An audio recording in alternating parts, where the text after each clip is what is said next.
ተዋህዶ መሸሸጊያዬ ኦርቶዶክስ መጠለያዬ ሰላምሽ ከፍ ይበልልኝ እናቴ ሁሌም ኖሪልኝ ሰላምሽ ከፍ ይበልልኝ እናቴ ሁሌም ኖሪልኝ። በስም አብ ወወልድ ወመንፈስ ቅዱስ አሐዱ አምላክ አሜን። ሰላም ተወዳጆች እንደምን አላችሁ? እኔ የፍጥረት ባለቤት እግዚአብሔር ይመስገን በጣም ደህና ነኝ። ተወዳጆች እንዴት ናችሁ? መቼም በእያንዳንዱ ነገር መልስ በምንሰጥበት ጊዜ አንዳንዶች የተለያየ ሐሳብ ታስባላችሁ። ዛሬ በተወሰኑ ሐሳቦች ዙሪያ ሐሳብ እችራለሁ። አንዳንዶች እንግዲህ ያልተረዳችሁኝ ምናልባት በዚህ ሶሻል ሚዲያ ላይ ሌላ ጥቅምና ሌላ ፍለጋ ፈልጎ ነው የሰውዬ ለምትሉኝ መልስ አንድ ነገር ነው። እሱም ይህንን አይቼ ነው የመጣሁት። ረጋም ብዬ መርምሬ ነው የመጣሁት። ትውልድ ንቃ እያልኩ ነው። ከዚህ ዝማሬ በኋላ እንመለሳለን።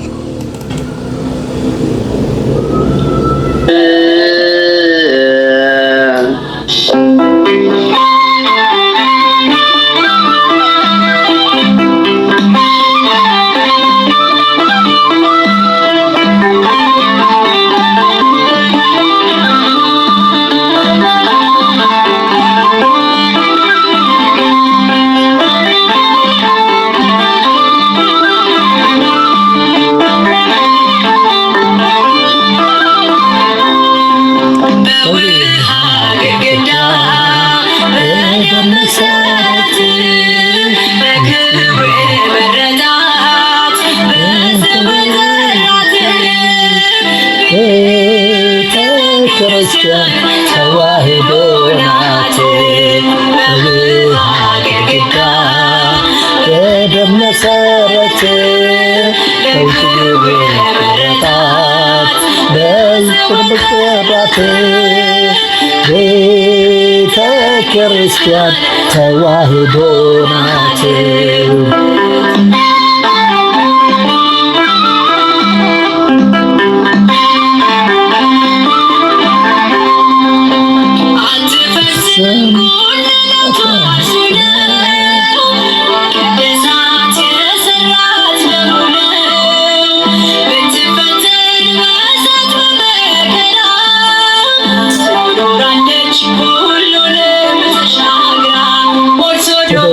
ተዋህዶ አገር ናት የሰራች ክብር ነፃነት።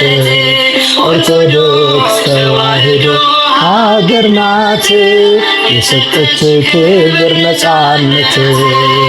በውሃ ግድግዳ በደም መሰረት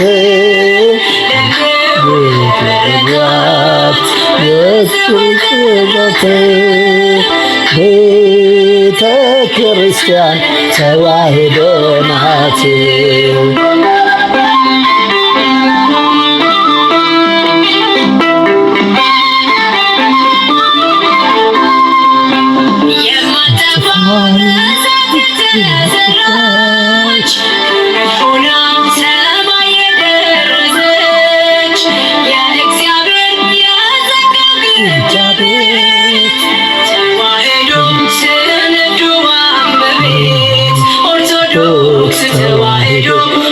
አገር ናት የሰጠች ክብር ነፃነት። ኦርቶዶክስ ተዋህዶ አገር ናት የሰጠች ክብር ነፃነት። በውሃ ግድግዳ በደም መሰረት በቅቤ ጣት በፍቅራት ቤተ ክርስቲያን ተዋህዶ ናት።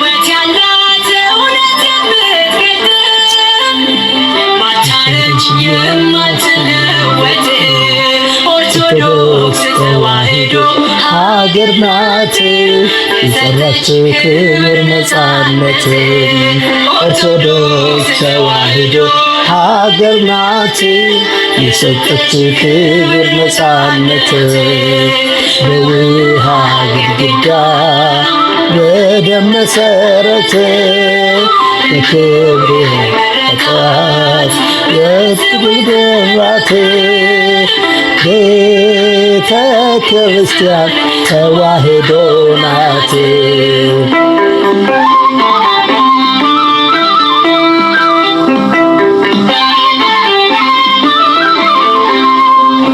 ተዋሕዶ ጥቅምና ኢትዮጵያ ሞነሰናትና ያለሷ ኢትዮጵያ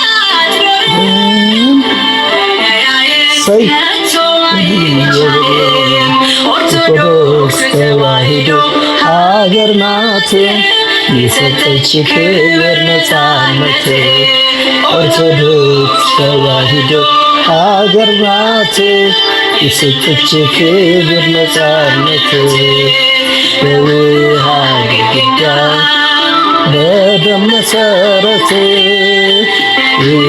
ቤተጣት የተጠራት ቤተ ክርስቲያን ተዋሕዶ ናት። ውሃ ግድግዳ ደም መሰረት የተጠራት በጽርምጠራት ቤተ ክርስቲያን ተዋሕዶ ናት።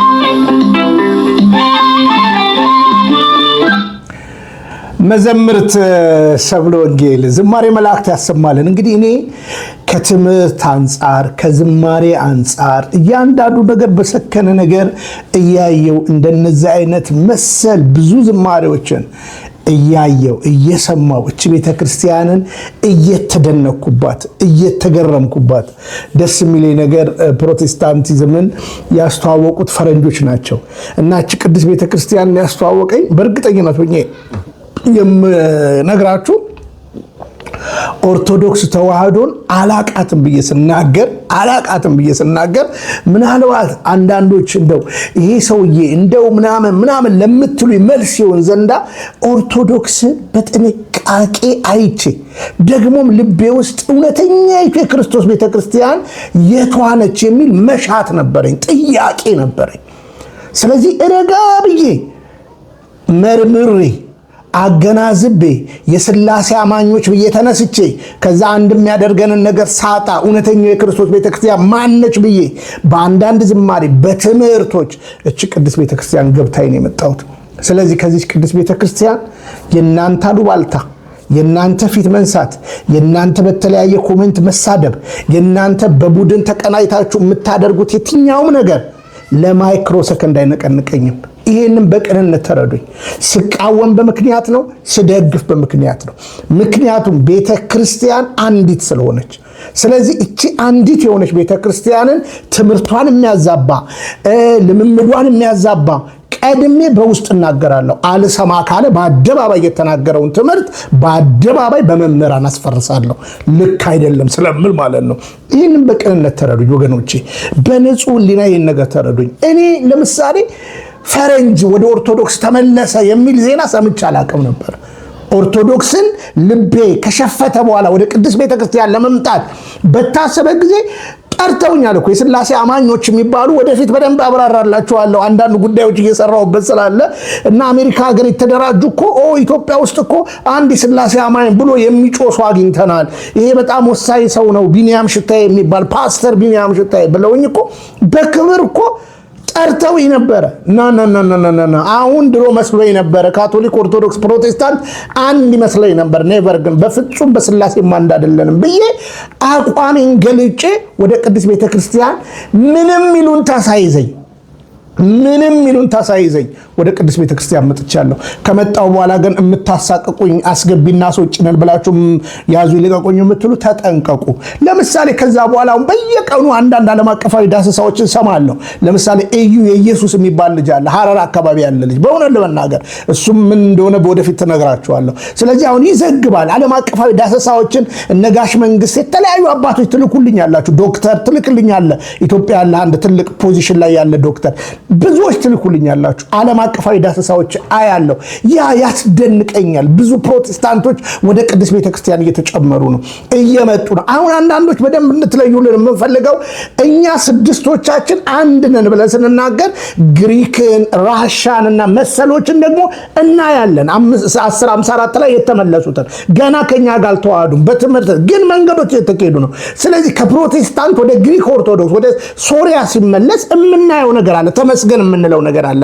ከዛ በተረፈ ደግሞ እዚህ ጋር ደግሞ የሚሰራውን ዩኒቲ እንጠብቃለን፣ ተስፋም እናደርጋለን በእውነት ለመናገር። ስለዚህ ደስ ይለኛል። ስለዚህ ዛሬ ከምስራች ነው የምሰማው። ዝማሬውን እንዲካረሰረሰን በዓለም አቀፍ ደረጃ እንግዲህ ታዋቂው የፕሮቴስታንት ስኮላር ወደ ቅዱስ ቤተክርስቲያን አውቶማቲካሊ በቃ መርምሮ አውቶማቲካሊ ወሰነ በቃ ለመመለስ። እስኪ እንስማው። My name is Ben, and if you've seen the thumbnail and you've seen the title, then you know that I've decided to become Orthodox. So, I've decided to become Orthodox. I made a video very recently and announced this on the Orthodox Ethos channel where we touched on some of the reasons very briefly, namely that I did have a spiritual experience that led me to start to question whether or not that I have decided to leave Protestantism and become Orthodox, and go over some of the theological points a little more in depth. These are just kind of introductory videos to let you know exactly what's going on and what I'll be doing going forward. Another thing that I would like to do in upcoming videos is go through some of my older videos in which I am critical of Orthodoxy and answer my own claims from the Orthodox perspective. And perhaps I'll have a guest on to assist in that process there, but that should be interesting to go through. Anyway, this is my ask for the audience. Please keep me in prayer. Keep me in prayer.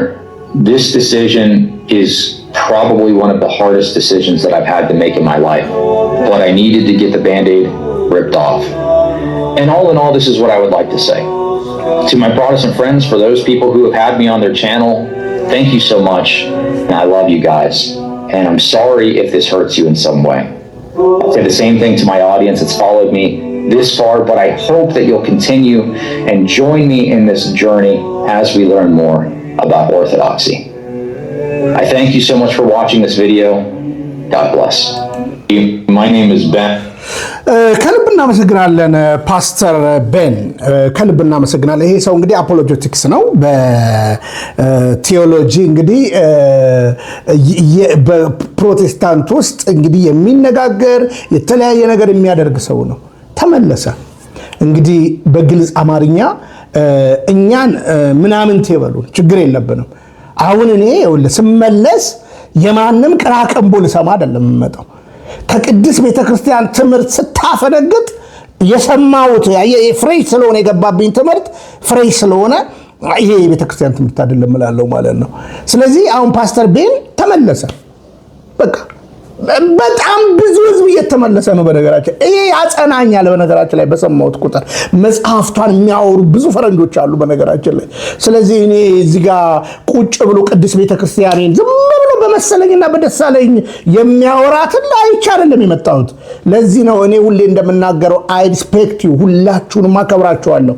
ጳጳስ አይቼ አልመጣሁም፣ መምህራን አይቼ አልመጣሁም፣ ዘማሪያን አይቼ አልመጣሁም። በግልጽ አማርኛ አይቼ የመጣሁት ቅድስት ቤተክርስቲያንን ነው። ቅድስት ቤተክርስቲያንን አይቼ ከመጣሁ መብቴን አክብሩልኝ። ከቤተክርስቲያን ትምህርት ውጪ የሆነ ትምህርትን ተዉ። በውስጥ ምለፋውን አንድ ቀን ታዩታላችሁ። አመቼም ሰው ሲሞት ነው አይደለም ይወራለት። አንድ ቀን ታዩታላችሁ በእያንዳንዱ ነገር። አንዳንዱ ለዛውን በግልጽ አማርኛ ልትደነግጡሉ ትችላላችሁ። ስለዚህ ትምህርቷን የገዛኝ ስርዓቷን የገዛኝ በቃ እኔ ፎሎ አርጉኝ ብዬ አላቅም። አሁን እንኳን ፓስተር ቤን ፎሎ አርጉኝ ተከታተሉኝ ምናምን ብሏል። እኔ በፍጹም ብያችሁም አላቅም ምንም በአንድም በሌላ ከዛ በተረፈ ሁላችሁንም ወዳችኋለሁ፣ አከብራችኋለሁ። አንዱ ውጦ የምትቆም ቤተክርስቲያን የለችንም። አሁን ስሙነን ለመናገር እኔ አሁን ለምሳሌ መምህር ምህረተአብ ታውቃላችሁ፣ በእስሬ ጊዜ በተለያየ ጊዜ ድምፅ ሆኖኛል። ሁሌ መምህር ምህረተአብን ሳነሳው ምን ብዬ ነው ማነሳው? እኔ ቀናተኛው ስሙ ለጌታ የሚቀና ለቤተ ክርስቲያን የሚቀና ሰው ነው። ግን አሁን ለምሳሌ ማነሳቸው ወደፊት ነገሮች አሉ። የመምህር ምህረተአብን የማንቂያ ደውል ሚዲያ ማን የሰረቀው? ማን የወሰደበት? ወደፊት እንነጋገራለን። ከብራችሁ ብዙ መምህራኖች አላችሁ። አሁን እንዲህ ስላላችሁ ማለት ነው አንተ የዘማርያም ደጋፊ ስለሆንክ እኔ የዘማርያም ደጋፊ አይደለሁም። እኔ የአኬን እምጣላ ሰው አይደለሁም። የአኬ ትምህርት ልክ አይደለም ብዬ ስናገር አኬ ሙሉ በሙሉ ልክ አይደለም እያልኩ አይደለም። እነ ተስፋዬና እነ ግርማን ትምህርትና ልምምዳቸው ልክ አይደለም ብዬ ስናገር እነ ግርማና ተስፋዬ በትክክለኛው የሄዱባቸው መንገዶች ልክ አይደሉም ማለት እነዚህ ሰዎች መጥላት ማለት አይደለም። ስለዚህ ልታሳቅቁኝ አሁን ኮሜንት ላይ የምትሰድቡኝ አንተ ልትከፋፍለን፣ እኔ ምን ከፋፍልሃለሁ? ለዛውም የሚከፋፍሉን እኮ ተጠንቀቁ እያልኩ እየተናገርኩልህ ያለው ነኝ። ብዙ ነገሮች እናወራለን፣ በጣም ጠንካራ ነገር እናወራለን። ሊከፋፍል ያለውን ጳጳስ ጭምር ልክ አይደሉም እያልኩ ክህነታቸውን አክብሬ ስርዓት የሚያደርጉትን ነገር ነው የምን ኢትዮጵያዊ ነበርኩኝ። አሁን ደግሞ ኦርቶዶክስ ተዋህዶ ሳልመጣ እኮ ነው ስራ ስሰራ የነበረው። ስለዚህ እኔ ማሳቀቅ አትችሉም። ከዛ በተረፈ ሎጂክ ውስጥ እንምጣ። ለምሳሌ አሁን ሰሞኑን ተስፋዬ ተቃወምከው ብላችሁኛል። አዎ 500 ምናምን ሰው አቆረብኩ። የለም እንደዚህ አይነት ጫወታ፣ እንደዚህ በህቡ በላንቲካ ፎቶ እየተነሳክ የምታቀለው ሚስጥረ ቁርባን የለም ቤተክርስቲያን ውስጥ። ጽኑ ትምህርቷ ገብቶኛል፣ ጽኑ ትምህርቷን ተረድቻለሁ። እንዳንተ ግን አልቀልድባትም። እቺ ቅዱስ ቤተክርስቲያንን በመረጃ እንነጋገር። እዛ ላይ አሁን የተናገርከው ትምህርት ራሱ ቤተክርስቲያናዊ ትምህርት ነው። እኛ ክርስቶስን በልተነዋል ጠጥተነዋል እንላለን እንጂ ለብሰነዋል አትልም ቤተክርስቲያን። የለበስነው መልበስን የምናገኘው በጥምቀት ነው። የሁለት መምህራንን እዛ ኦርቶዶክሳዊ ውስጥ ያሉትን እንናገር። ተስፋዬ የሚናገረው እርግጥ የቤተክርስቲያን ትምህርት ነው። ተረዱኝ። ብትጠሉኝ እኔ ምን ታመጣላችሁ? በነገራችን ላይ ምንስ ልጨምር? ኦርቶዶክሶኛ ያለው ከዘላለሜ ውጪ ዘላለሜን በቃ አገኘ። እውነተኛ የክርስቶስ ቤተክርስቲያን ኦርቶዶክስ ተዋህዶ ነች። አገር ልሻገር ኦርቶዶክስ አልሆንኩም። የተሻለ ኑሮ ፍለጋ ኦርቶዶክስ አልሆንኩም። የሆነ እግዚአብሔር የማይከብርባቸውን ነገሮች አገኛለሁ የኦርቶዶክስ አልሆንኩም። ጉዳይ ግን የቤተ ክርስቲያን ትምህርትን አየኔዛ ነበርኩኝ። በውሸት ስትዶለትች ቤተ ክርስቲያን ነበርኩ ሰምቻለሁ። አሁንም ቤተ ክርስቲያንን የማይወዱ ቤተ ክርስቲያንን ሊገነጣጥሉ የሚያስቡ የውስጥ ሰዎች አሉ። ግርማና ተስፋዬ ጆቢራው ብዬ እናገራለሁ። አኬንን የትምህርት ልክ አይደለም፣ አንዳንድ የምትናገራቸው ነገሮች ልክ አይደሉ ነው እንደታ በውስጥ ምን እንዳልኩ ታውቃላችሁ። እኔን ግን ለማሳቀቅ በሰላሙ ጊዜ ሰጧቸውን ስጦታ ገበያ ላይ ስሜን እያጠፉ እየቀለዱብኝ ያደረጉት እዛ የነሱ ግሪሳዎች ከስር የምትሰድቡኝ ስድብ። እናንተ አሁን በእውነት የቤተ ክርስቲያን ልጆች ናቸው። ግን እናንተን አይቻል መጣው። እንኳን እናንተን መምህራኖቻችሁን አይቻል መጣውኝ። አየ ሲገባኝ እውነታውን የመጣሁት ዘላለሜን ፍለጋ ነው የመጣሁት። ስለዚህ እንስማ፣ የተስፋዬ ትምህርትን እንስማ። ተስፋዬ የሚናገረውን ትምህርት እንስማ። በምንቀበልበት ሰዓት ሶስት ነገሮች በህይወታችን ላይ ይከናወናሉ። አንደኛ ዋናው የዘላለም ህይወት እንወርሳለን። እሱም በዚህ ምድር ላይ ሆነን ገነት መንግስተ ሰማያት እንደምንገባ እግዚአብሔር እንደፈቀደልን ማረጋገጫ መታወቂያችን ነው ቅዱስ ቁርባን። ሁለተኛ በዚህ ምድር ላይ ንጉስና ነገስታቶች ነን። ሶስተኛው ደግሞ በሽታዎች፣ ችግሮችና የተለያዩ እርኩሳን መናፍስቶች እኛ ላይ የሚያሲሩብን ነገር በሙሉ ስራ አይኖረውም፣ ስልጣን አይኖረውም። እየተቀመጠ ላያችን ላይ እርኩስ መንፈስ እንኳን እያለ ህይወት ሆኖን ኢየሱስ ክርስቶስ የዘላለም ህይወት ሰጥቶን ሰውነታችን ስጋችን ከነፍሳችን ጋር ታርቆ ሰይጣን እያየ ቅጠል የሚልበት ትልቅ የሆነ እጅግ በጣም ሰፊ የሆነ ጥልቅ የሆነ ሚስጥር ነው ቅዱስ ቁርባን። የዘላለም ህይወትን ለመውረስ ብሎ ንስሐ ገብቶ ኃጢአቱን በንስሐ አባቱ አስወግዶ ቅዱስ ቁርባን ሲቀበል የዛን ሰዓት ሌላው ትርፍ ነገር ሁሉ ይጨመርለታል። አስቀድማችሁ ምን ፈልጉ ነው የተባለው? ጽድቁንና መንግስቱን ፈልጉ፣ ሌላ ሁሉ ይጨመርላችኋል። እግዚአብሔር አምላክ ይጨምርን። ይሄ ትምህርታውን የቤተ ክርስቲያናዊ ትምህርት ነው። ሲጀምር ቅዱስ ቁርባን የምንቀበለው ለዘላለም ሕይወት ብሎ ያወራቸው ተራ ወሬዎች ናቸው። ተራ ወሬዎች ናቸው። በጥምቀት ነው የምንለብሰው። እንድናለን፣ እንፈወሳለን። አዎ፣ ግን እሱ ያወራቸው ነገር ለምሳሌ አጋንንት እያለብን እንኳን ብሎ ነው የሚናገረው። አታዋርዱን። ቤተ ክርስቲያን ሚስጥረ ቁርባንን ያስቀመጠችውን ትምህርት ረጋ ብላ አጥና። የምንሟገት ልክ አይደለም የምንለ የቤተ ክርስቲያንን ትምህርት በጥንቃቄ ነው ማስተማር ያለብህ። ጠላት አላት ቤተ ክርስቲያን ነው እያልን ያለው። ይሄ ትምህርት አሁን እኔ ይሄ ሰው የሚያወራውን አልቀበልም። ልክ እንደ ፕሮቴስታንቱ እንደ ፈቃዱ ነው የሚተረጉመው። እንደ ፈቃዱ ነው የሚተረጉመው። ማን ነው ሀይ የሚለው? እሺ ሌላ መምህር ላምጣላችሁ። ሌላ መምህር ደግሞ ላምጣላችሁ። ዶክተር ዘላለም መምህር ጋር ይሁን። ሰላም ከሁላችን ጋር ይሁን። እንደምንሰነበታችሁ ክርስቲያኖች። ታላቁ ቤተክርስቲያን ብርሃን ቅዱስ ጳውሎስ ለብሰን ራቁታችን አንገኝም ወይም ራቁታችን አይደለንም ይላል። ስለ ራቁትነት ሲነሳ በጥንት ዘመን አባታችን አዳም እግዚአብሔርን በበደለ ጊዜ እርቃኑ ሆነ የሚል ቃል ታገኛላችሁ። ይህ እርቃን መሆን ማለት ከጸጋ እግዚአብሔር ውጪ መሆን ማለት ነው። ጸጋ እግዚአብሔር መገፈፍን፣ ከጸጋ እግዚአብሔር መለየትን የሚያጠይቅ ነው። ስለዚህ ጌታችን በምህረቱ ባለጠጋ ስለሆነ መራራ ሞትን ጠጥቶ ጣፋጭን አጠጣ። እጁንና እግሮቹን ተቸንክሮ የኃጢአትን አሜከላ ነቀለልን።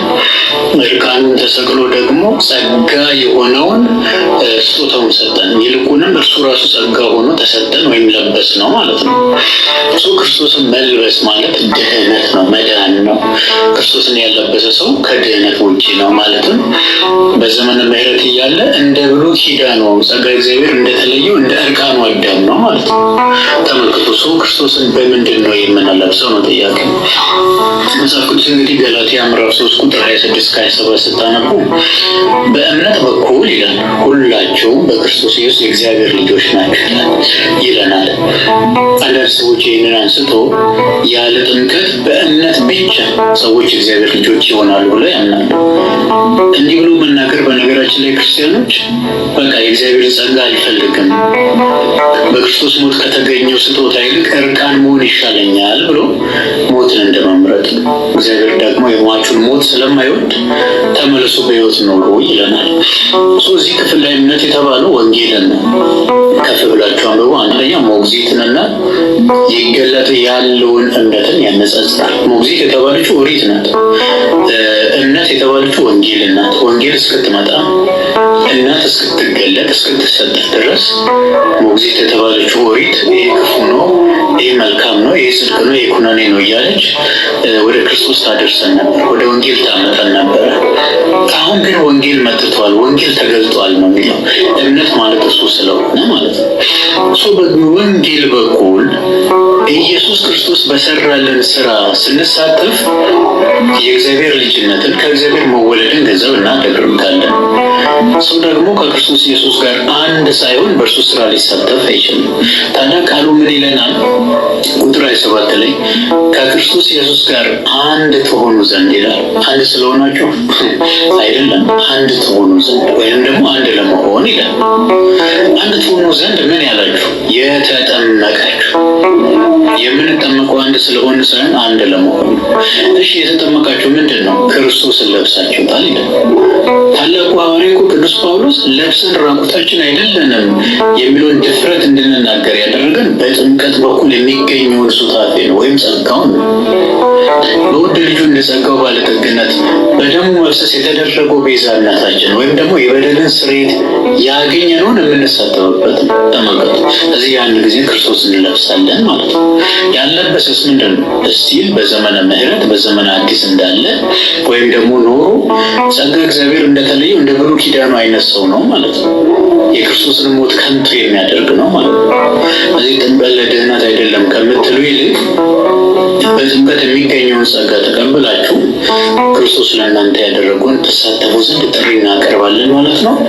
ይቆያል። በእውነት መምህር ቃለ ሕይወት ያሰማልን። ይሄ ነው የቤተክርስቲያን ትምህርት። በላ ነው ጠጣ ነው ስንል ሚስጥረ ቁርባንን እናነሳለን። ለበስ ነው ስንል ጥምቀትን እናነሳለን። ተስፋዬ ግን ቁርባንን ለበስ ነው ብሎ ያነሳል። አልገባኝም፣ ልክ አይደለም አልኩኝ። ከዛ በተረፈ አጋንንት እያለብን ሁሉ ብሎ ይናገራል። አጋንንት አለብኝ የሚል ሰው ነው በየዓመቱ የተዘፈዘፈበትን አጋንንት የሚያስወጣ። እንዴት እንቀበለው ታዲያ? ሰውዬ ህልም እፈታለሁ ብሎ ተዘፍዝፎ የሰው ገበናን ዝም ብሎ በውሸት የሚያወራ ይህን መቼም አልቀበልም በነገራችን ላይ። እና በቅንነት ስሙ። አሁን የሆኑ ቡድኖች ህልም እንደ ቡና ያስፈሉ እንደሚያስፈቱት እንደዛ ስለሆኑ ይሄ ሰው የቤተክርስቲያን ሰው ነው። እኔ እንዲህ አይነት መምህራን እየሰማው ነው ቤተክርስቲያኔን እየተረዳው መመጣው። የከበሩ መጽሐፍቶቿን እያነበብኩ ነው ቤተክርስቲያንን የምንረዳው።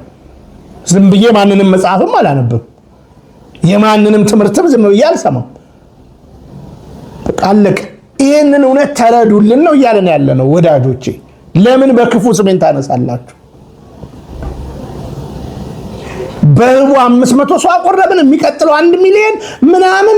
እንደዛ አይነት ጨዋታ የለም ብራዘር። እንደዛ አይነት ቢዝነስ አትስራ፣ ገፋፋው ይሄን ህዝብ። እኔ ምን አገባኝ? እውነታው ግን ይሄ ነው። እኔ እንደሌሎቹ አንዱን ገሎ አንዱን አዋርጄ ምናምን በፍጹም ራሴን ማሳየት በፈልግ ኖሮ አጭር ነገር ነው የምነግርህ፣ ከምንፍቅና አልወጣም።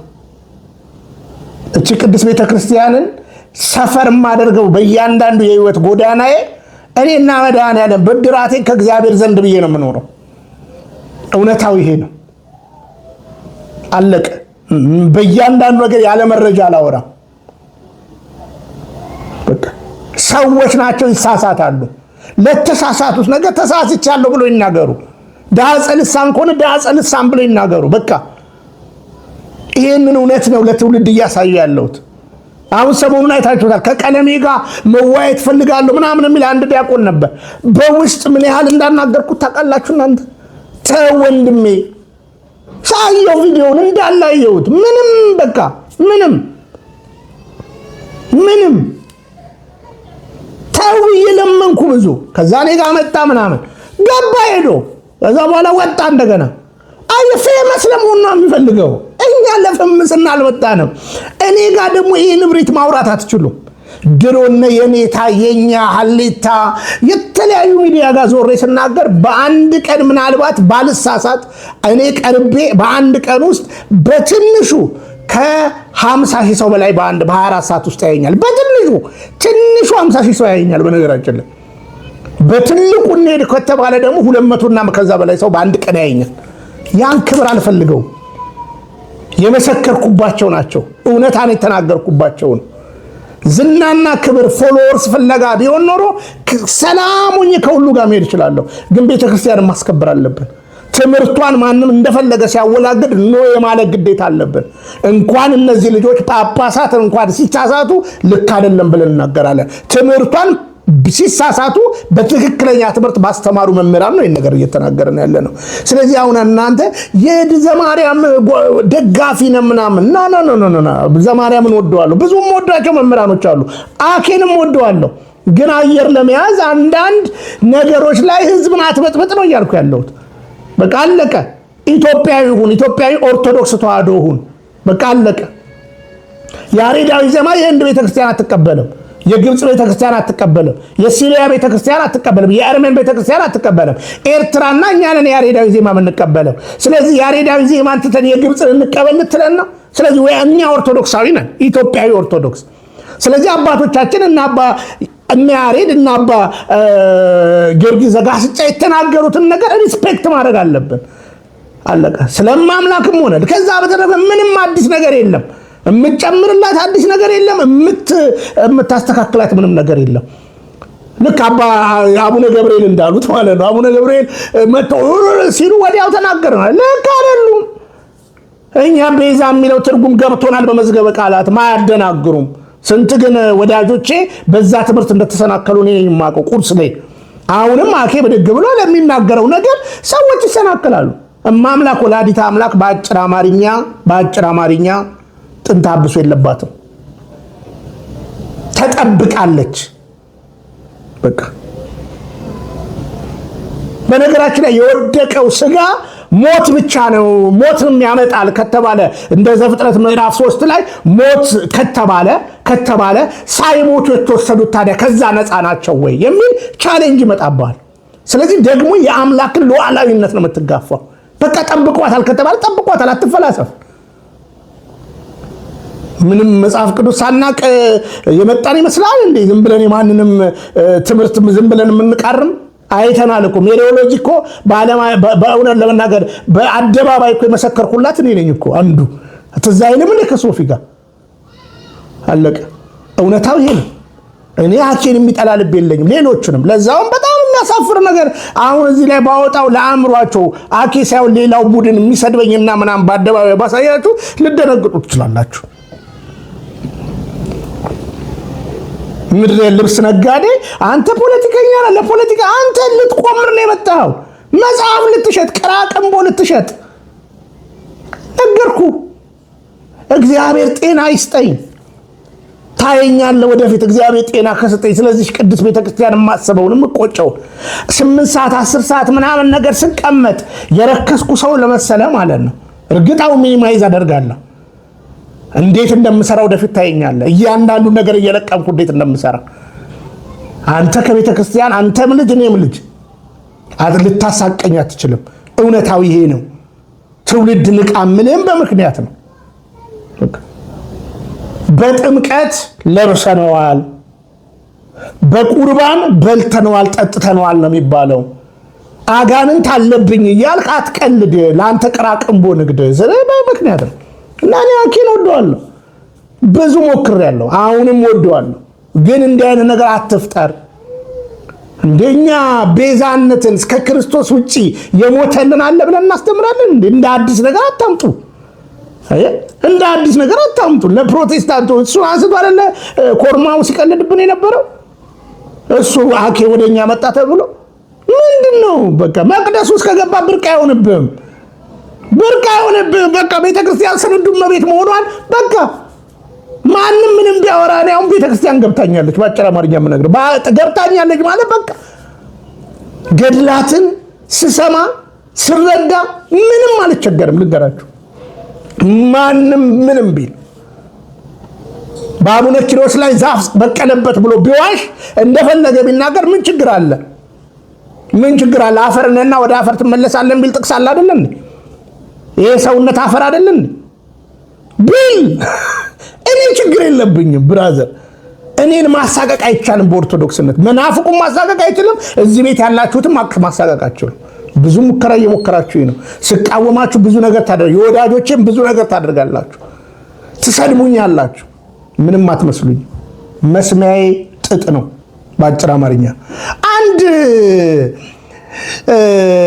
ልጅ ብያቸዋለሁ። ከቀለሜ ጋር ሰሞኑን የነበረ ልጅ እንደገና ብድግ ያለ ወላዲተ አምላክ ምናምን አለ የሆነ ልጅ እንደገና። በዚህ አጋጣሚ እንግዲህ መምህር ዮሐንስ የተናገሩት ጥሩ ትምህርትን እንስማ።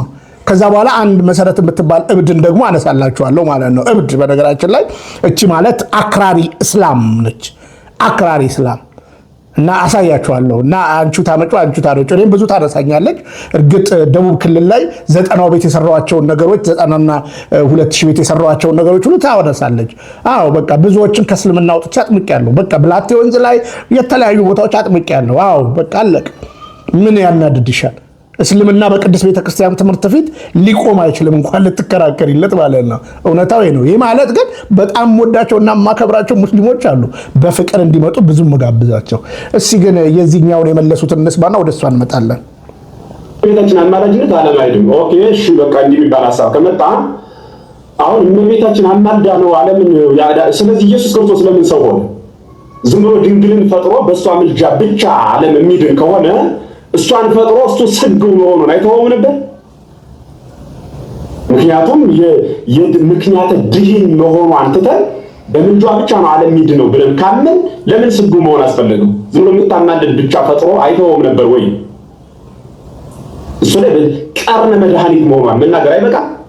ቀርነ መድኃኒት ዓለም የዳነበት መድኃኒት የተበጠበጠባት ነፍስና ስጋ በማይጸኗ የታረቀባት የአማናዊ ኪዳን የአዲስ ኪዳን ኪሩብ የህይወታችን ቀመር ጌታን ያየንባት መስታወት የሲኦልን ባህር የተሻገርንባት መርከብ እንዲህ ብለው እኮ ገልጸዋል አባቶቻችን።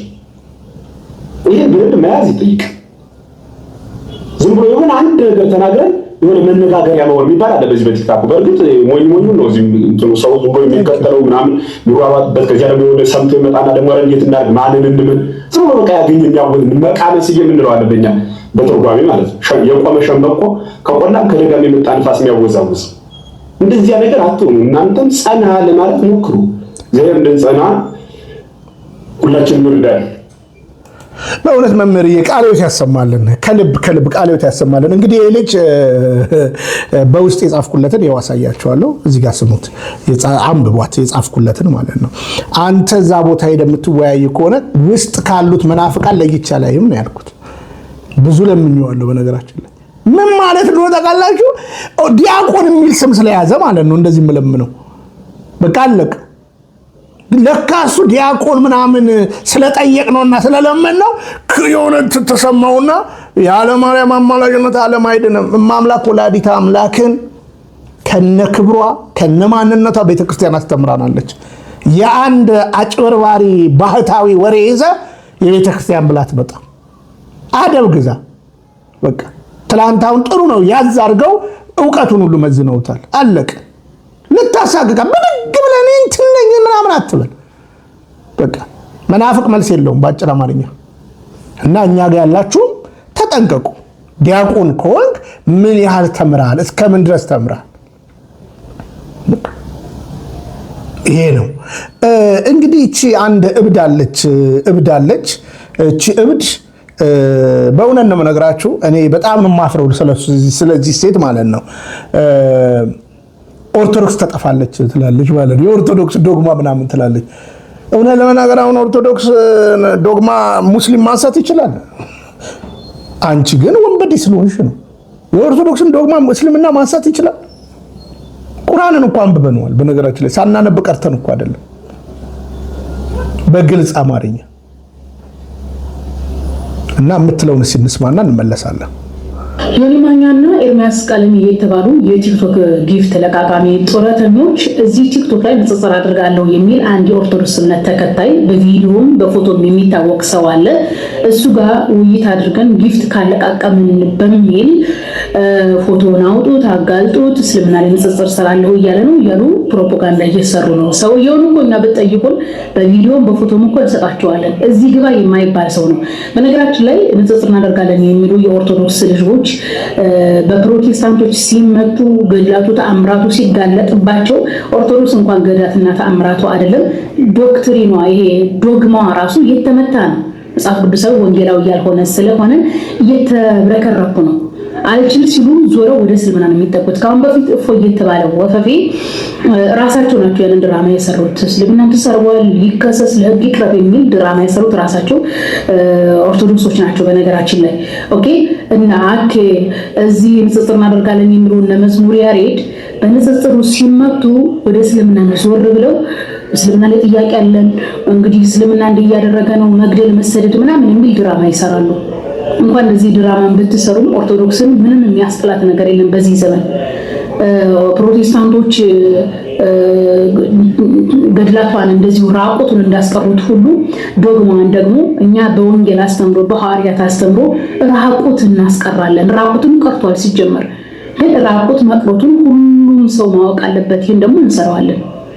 ኦኬ ብትሳደቡ ድራማ ብትሰሩ ምን ብትሉ ማንም አያድናችሁም። ኦርቶዶክስን አኬም እፎይም ድራማችሁም ስድባችሁም አያድናትም። እንግዲህ ዛቻ ነው። እኔ በነገራችን ላይ እቺ ሴት ሙሉ እስልምናን ተወክላለች ብዬ አይደለም። እቺ አክራሪ ይሄ አጌንስቱ አለ አይደለ? ይሄ ብድግ ብሎ ሰውን ለመግደል የሚንቀሳቀሰው የዛህቡ ነች። በነገራችን ላይ የዛህቡ ሴት ነች።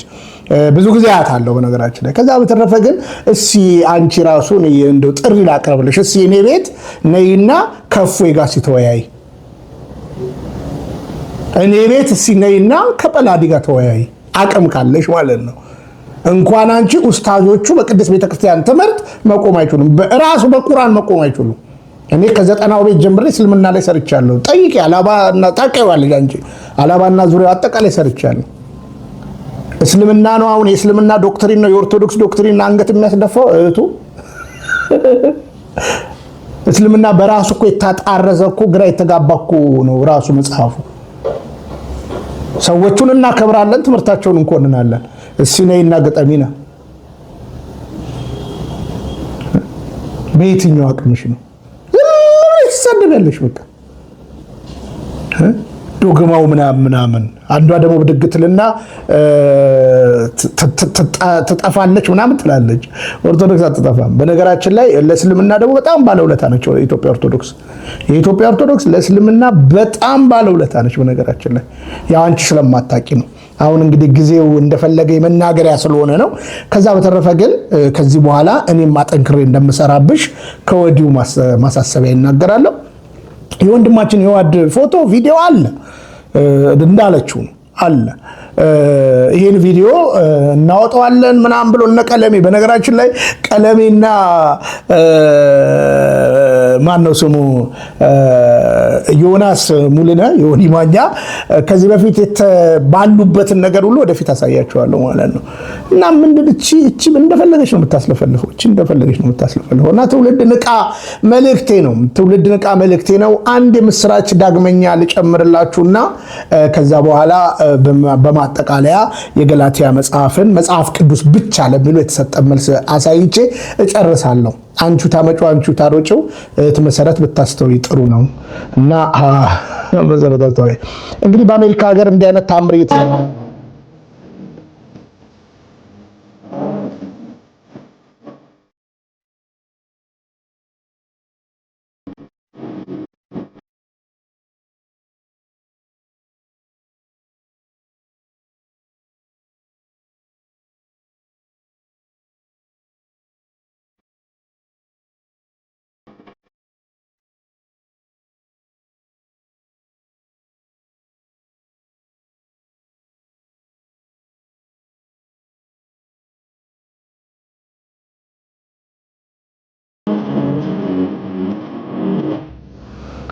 እንግዲህ ብዙዎቹ ወደ ቅዱስ ቤተክርስቲያን የተጨመሩ ነው።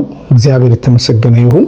በእውነት ነጭ ለበስኩኝ በዛው ይባሽ ጥምቀት ነው። ተስፍዬ በደንብ ተማሩ። በነገራችን ላይ ተጠንቀቁ እና ይኸው በአሜሪካ እንዲህ አይነት ታላላቅ ታምር እየሰማን ነው። ዓለም ወደ ቅዱስ ቤተክርስቲያን ፊቷን እያዞረች ነው።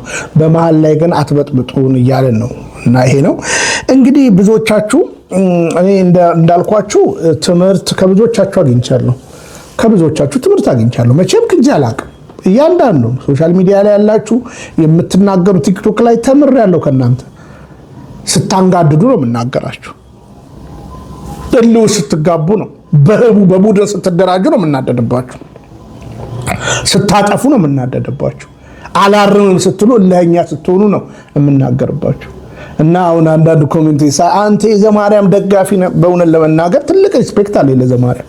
እንዳልኳችሁ ነው ቀደም በኦርቶዶክስ ተዋሕዶ ቤተክርስቲያን መምህር ምረታብ የከፈለውን ዋጋ እንዳልኩ እርግጠኛ ሆኜ የምነግርህ በዚህ ዘመን ስፔሻሊ እስልምና ላይ ወደ ጅማ ወደ ነበረበት መቱ ምናምን ብትሰሙ ፕሮቴስታንትና እስልምና ላይ ብዙ ዋጋ ከፍሏል። ግን አንዳንዶቻችሁ በእውነት ለመናገር ጧፍ አብሪ ምናምን እያላችሁ ትናገሩታላችሁ። እና እኔ ትልቅ ክብር አለኝ ለመምህር ምረታብ። ሁሌም እንደምናገረው በየአደባባዩ መምህር ምረታብ ለእኔ ቀናተኛው ስሙን ነው፣ ለእምነቱ የሚቀና ሰው ነው ብዬ እናገራለሁ። ከዛ በተረፈ አሁን ማንቂያ ደውልን ማን ወሰደው የሚለውን ወደፊት እንመጣበታለን። አንዱ የአንዱን እየዘረፈ አንዱን እያጣፋ የምትቀጥል ቤተክርስቲያን የለችንም። ሁሉ በተሰመረለት እየጠበጠበ ነው መሄድ ያለበት። እና ዲያቆን ዘማርያምንም ወደዋለሁ። ይህ ማለት ግን አኬን እጠለዋለሁ ማለት አይደለም። ከልቤ ነው። አኬን እኮ አናግሬው እኮ አውቃለሁ። ብዙ ነገር ከአኬ ጋር አውርተናል። የሰሜን ሆቴል የአዲሱ ገበያ ልጅ እንደሆነ ብዙ ነገር አውርተን እናውቃለን። ግን ተሳስተሃል ማለት አኬን መጥላት አይደለም። ኢዮብ እኮ ነው ዩቲዩብ እያለው ኮኮ ይመጣ ነበር። ከአንድ ሁለቴ ገብቶ ያውቃል እኔ ጋር። በነገራችን ላይ ብዙዎቻችሁ እነ ክርስቶፎሮስ ምናምን ከስር ሆናችሁ መምህር ሰለሞን ቀሲስ ሰሎሞንና መምህር ቀሲስ በእምነት እንግዲህ ንስሐ አባቴ ቀሲስ በእምነት ሌሎች አባቶችም በእኔ ቤት ገብተው እኮ ሲያስተምሩ ቁጭ ብላችሁ ከስር ትማሩ ነበር፣ ትምንማን ነበር። አሁን ደግሞ ስታነሱ ጥሩ ቤተ ክርስቲያንን ግን የሚከፋፍልና ህዝበ ምዕመኑን ይልቁኑ በጎችና ጠቦቶችን ጥርጣሬ የሚፈጠር ነገር ስታነሱ ልክ አይደላችሁም ብዬ እናገራለሁ።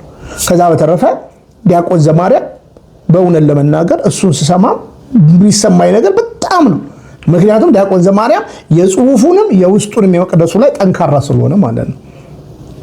ግን ዲያቆን ዘማርያምም ነገ ቢሳሳት ልክ አይደለም የማለት ልጅነት መብት አለኝ። ይህ ማለት ዲያቆን ዘማርያምን መጥላት ማለት አይደለም። አለቀ።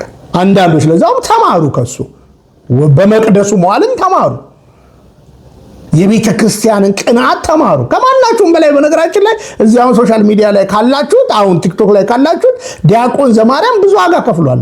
ወደ ኋላ ታሪኩን ማየት ነው። የዛሬ 10 ምናምን ዓመት ከመናፍቃን ጋር ሲታገል በልጅነቱ ጀምሮ ማለት ነው። በቃ ሲሳሳት ግን ልክ አይደለም እንለዋለን። ከዛ በተረፈ እኔና ዲያቆን ዘማርያም ያለንን አታችመንት እያስተማረ የምናወራቸውን ቴክስቶች ጠይቁት ከፈለጋችሁ። ይሄውን እንዲያርግ እንባባላለን። በቃ አለቀ። ትልቅ ክብር አለኝ። በቃ እስኪ እንስማው። ይህ ማጠቃለያችን ይሆናል። የተነሳው ምንድነው? ገላትያ ምዕራፍ 4 ቁጥር 4 ላይ ነገር ግን የዘመኑ ፍጻሜ በደረሰ ጊዜ እግዚአብሔር ከሴት የተወለደውን ከሕግም በታች የተወለደውን ልጁን ላከ ይላል። እና ጠያቂያችን ምንድነው ያለው? ከሕግም በታች ሲል ምን ማለት ፈልጎ ነው? መጽሐፍ ቅዱስ አንበብ ፈልጋለሁ። በእርግጥ አንድ ዚህ ላይ ማከል ያለብን መጽሐፍ ቅዱስን መረዳት ያለብን ቤት ነው፣ በቤተ ክርስቲያን። ለዛ እኮ ነው ቤተ ክርስቲያን ገብታችሁ ተማሩ እንባል። እንደ ግል ከተረጎምከውማ እንደ ግል ከተገነዘብከውማ የት ልትገባ ነው? እንደዛማ እኮ አላያያችሁ አይደለም? በተለያዩ ዓለም ያለው የተለያየ የቸርች ብዛት እንደ ግል ስለሚተረጎም እኮ ተርጓሚ አያስፈልገውም ስለሚባል እኮ።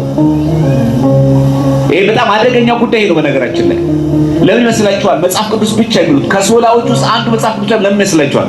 መጽሐፍ ቅዱስ ተርጓሚ አያስፈልገውም፣ ማንኛውም ሰው ቢያነበው ይገባዋል የሚል። ለዚህ እኮ ነው እያንዳንዱ ይነሳና እኔ የገባኝ እንዲህ ነው፣ የተገለጠ እንዲህ ነው። እኛ ቤተክርስቲያን ግን እንደዚህ አይደለም። ወጥ ትምህርት ነው ያለ ከላይ እስከታች። የዛሬው ግጻዌ፣ የዛሬ መዝሙር፣ የዛሬ ወንጌል፣ የዛሬው ስንክሳር ከላይ እስከታች ከጠቅላይ ቤተ ክህነት እስከ ወረዳ አጥቢያ ድረስ ወጥ ነው። ብድግ ብለን ትዝ ያለን ስብከት አንሰብክም። ስርዓት ተሰጥቷት ያለቀች ቤተክርስቲያን ሰዎች። አሜን። ብዙ ጊዜ ስለ ስርዓት ስናወራ እኛ ጋር ብቻ ያለ ይመስል አይደለም። ባለፈው እንዳነሳ ነው የህንድ ኦርቶዶክስ ቤተክርስቲያን ውስጥ እኮ ወንበር የለም። ህንድ እኮ እንደኛ ማላንካራ ናት። ወንበር የማያስገቡት እኮ ቤተ መቅደሳቸው ውስጥ እኛ አምላካችን ፊት የመጣው ልንቆም ነው እንጂ እንቀመጠው ነው። እኛ አሁን እዚህ ቤተ መቅደስ ወንበር ቢወጣ አባታችን ላይ ቤት እንደምናጎረመረም አስቡት። እኛ ጋር ግን እንደው ነው ኢትዮጵያ በጣም ወግ አጥባቂ።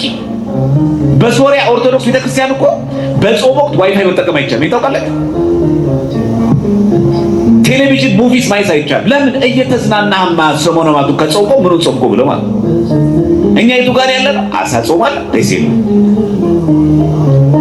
ስለዚህ ከምን መሰላችሁ መጽሐፍ ቅዱስን መረዳት ያለብን ቤት ነው፣ በቤተ ክርስቲያን በትርጓሚያ። ይሄንን ቤተ ክርስቲያን ውስጥ ስንማርና ስንረዳው ጥልቅ የሆነ እውቀት ይኖራል ማለት ነው። ስለዚህ ባጭሩ ከሕግ በታች የሚለው በግዕዙ ብናነባው ወገብረ በሕገ ኦሪት ነው የሚለው። ሕገ ኦሪትን ፈጽሞ ለማለት። ለምሳሌ ባጭር ቃል መስራት አንድ ሰው ከሕግ በላይ ሆነ ሲባል ምን ማለት ነው? ሕጉን ጣሰ ማለት ነው። ከሕግ በላይ ማለት እኮ ሕግ እያለ ሕገ መንግስት እያለ ፖሊስ እያለ መንግስት እያለ አንድ ሰው እንደፈለገው እንዳሻው ሲሆን ይሄማ ሕገወጥ ሰው ነው። አረ በሕግ አምላክ ብለዋል።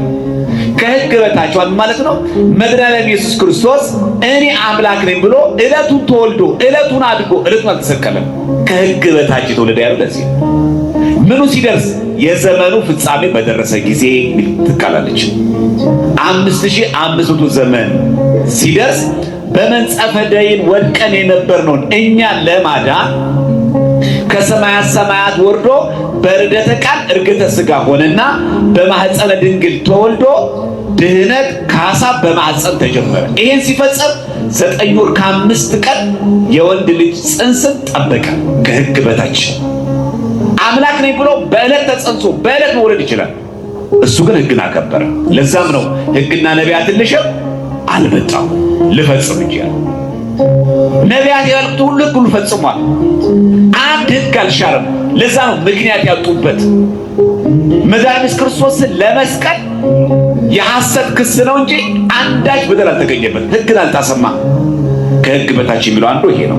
በመጽሐፍ ቅዱስ ላይ በነገራችን ላይ 9 ጊዜ ነው ከሕግ በታች የሚሆነው ጥቅስ የሚጠቀሰው።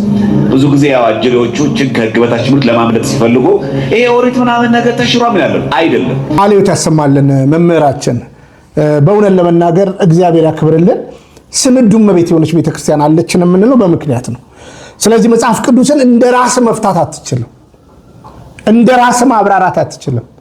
እኔ በነገራችን ላይ ሁሉም የተሰጠውን ነው የሚያስተምረው። ለምሳሌ እያንዳንዱን ትውልድ ማለት ነው፣ ቅድም ብያቸዋለሁ፣ ዲያቆን ዘማርያምን የማርበት ሰው ነው የሚያስተምረው፣ ከራሷ ነው። እንደኔ ላለው አይልም። እነ መምህር ዘላለም ወንድሙ፣ እነ ጳውሎስ መልከ ሥላሴ፣ እነ ዲያቆን ሄኖክ ኃይሌ በጣም ብዙ መቼ ምን ልበላችሁ በመጽሐፉና በትህትና እነ ዲያቆን ያረጋል አለቅ ብዙዎችን አከብራለሁ። ስንዱ እመቤት ቤተክርስቲያን አለችን። ወልገድ ያለ ሐሳብ ግን ካለ ምን ለማለት ነው አባታችን ብዬ እደውላለሁ። ቀድሜ እደውላለሁ። ሳልደውል የምናገረው አንድም ሰው የለም። እንዲሁ እነ ተስፋዬም እነ ማነው ስሙ እነ ግርማንም ጨምር ማለት ነው። በእብሪት ተሞልቶ ግን እንደፈለገ ወሬውን የሚያወራ ሰው ያመኛል። እንዲህ አይነት ኦርቶዶክስ ለማላቅ። ስለዚህም በትህትና ያዙልኝ። ከልብ ነው የምወዳችሁ፣ ከልብ ነው የማከብራችሁ። አሁንም እንግዲህ ሐሳብና አስተያየታችሁን ቀጥሉ። መቼም እቺ ቅድስት ቤተክርስቲያንን ሰው ቢሰጠኝ ኖሮ እናንተን አይቼ ብመጣ ኖሮ ድሮ ነበር የምመለሰው። እቺ ስንዱ እመቤት መኩሪያዬ፣ በእውነት እምጓደድባት የዘላለሜን ያየውባት በዚህ ቤተክርስቲያን ልጅነቴ ኖሬ ወደ የማይቀርበት እንድሰናበት ሁላችሁ በጸሎት አስቡኝ። ብንያም ሽታዬ ነኝ፣ ፍቅረ ኢየሱስ ከስደት ሀገር ኡጋንዳ ካምፓላ። እግዚአብሔር ፍቅድና ብንኖር እንገናኛለን። ላይክ ደግሞ ላልሰሙ እንድታሰሙ ሼር እንድታደርጉልኝ ያደራ መልእክቴ ነው። እውነትን ግዟት፣ አትሽጧት። ሰላም እግዚአብሔር ከሁላችን ጋር ይሁን። ሰላም። ተዋህዶ መሸሸጊያዬ፣ ኦርቶዶክስ መጠለያዬ፣ ሰላምሽ ከፍ ይበልልኝ እናቴ ሁሌም ኖሪልኝ። ሰላምሽ ከፍ ይበልልኝ